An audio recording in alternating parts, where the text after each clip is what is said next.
Hello, and thanks for joining me on another solo episode of Arts for the Masses. You know what I always say, the arts are alive in Massachusetts, and I'm just the lucky guy who gets to bring them to you. Today I had something I wanted to speak to you about. There's a company called Greater Boston Stage Company in Stoneham, Massachusetts, and they have a young company, a youth theater ensemble, and their motto is "Good theater makes good people." And I've just been ruminating on that, and it really struck me as something really interesting because we all know through experience all of the benefits of theater for children and what it teaches them, how to communicate with each other, how to play as a team, how to listen, how to be empathetic, all of those great tools that it teaches you. And then I was thinking about the opposite of that, is that it takes good people to make good theater. And what do I mean by that? I mean, it's something that maybe it hasn't been instilled enough in people is that in any workplace, but especially in theater, you have to assemble the right team of people to bring a production to fruition. And it's not just about talent. There are plenty of talented people out there, but when you think about the people that you want to work with, that you want to collaborate with, who are those people? And how can you be one of those people? How can you be the best artist you can be and the best creator and the best team player as an adult? How can you take those things that you should have learned as a child and continue taking them with you? My friend Spencer Glass, he went to Boston Conservatory as well, and he posted something really interesting the other day that struck with me. He was saying to always be aware of who's in the room with you, that that there's a tendency that he's noticed and overheard of people finishing an audition and being in the elevator and complaining about the creative team that they just auditioned for and not even realizing that they were in the elevator with them. Or that rule about how far you should be away from a theater before you start talking to your friends about your review, your critique of a production.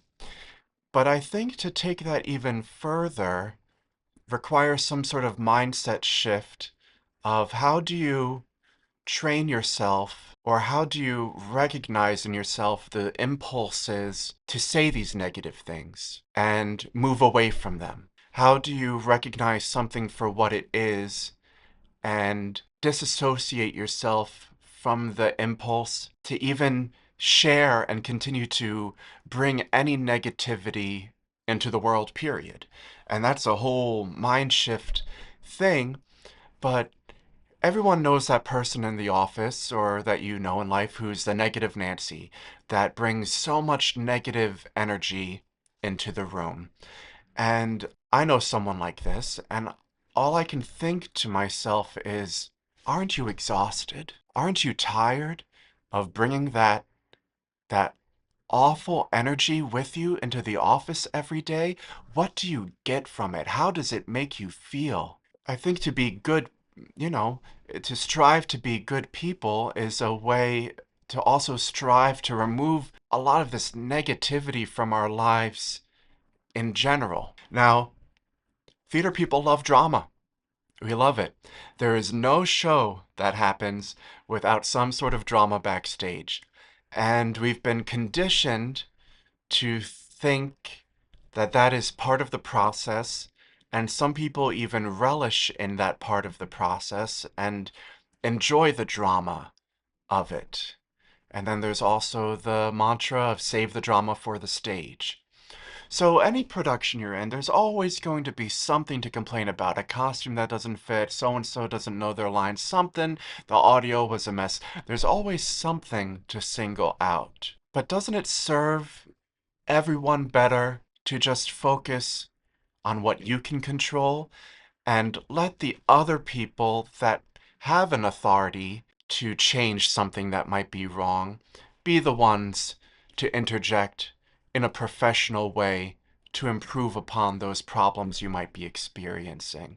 trusting people to do their jobs and hoping that those jobs and that communication happens in a kind and courteous and respectful way. I've been working with a lot of students who are doing pre-screen college auditions and auditioning for different BFA programs, acting, musical theater.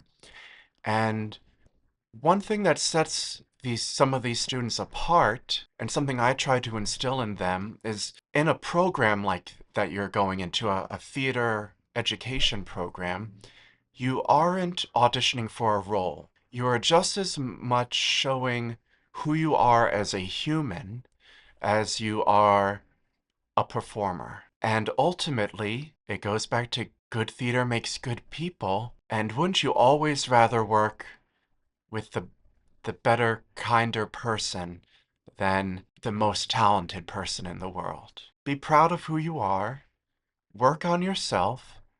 I continue to try to do it all the time. It is so easy to get into a negative mindset and dwell on negativity, especially when other people feed into it. And speaking of feeding into it, you can be part of the change. So I've heard countless stories of actors of varying degrees of professional theater to community theater, and there always seems to be one person in the cast that has a way of finding that negativity and not only being that source of the problem, but then recruiting other people to join them. Open your eyes to that. See that it's happening, and if you can see it, what can you do to stop it? You might not be able to reach that one person, that instigator, but there is a kind and thoughtful way to try to let other people in on what's going on and make them aware of what they're participating in so that maybe they have the opportunity and the knowledge to remove themselves from it. That's just my little bit of advice, I suppose, today. It's something we all work on. It's so easy to, I mean, how often do I come home from work or from a rehearsal and have something to vent about? It's okay. It's okay to have someone to vent to, but it's not okay for you to carry that with you all the time. It doesn't help you. It doesn't feed your soul. It certainly doesn't make you a better person. I hope that resonates with some of you. I'm just hoping that you'll open your ears and your eyes to what's happening around you and strive for the best. Strive for the best version of you and strive for the best version of you theatrically and professionally as well. And when it becomes second nature to you, then I think you've succeeded. Well, that brings me to the end of another episode of Arts for the Masses, Solo Edition. I'm Ryan Malyar. Take care.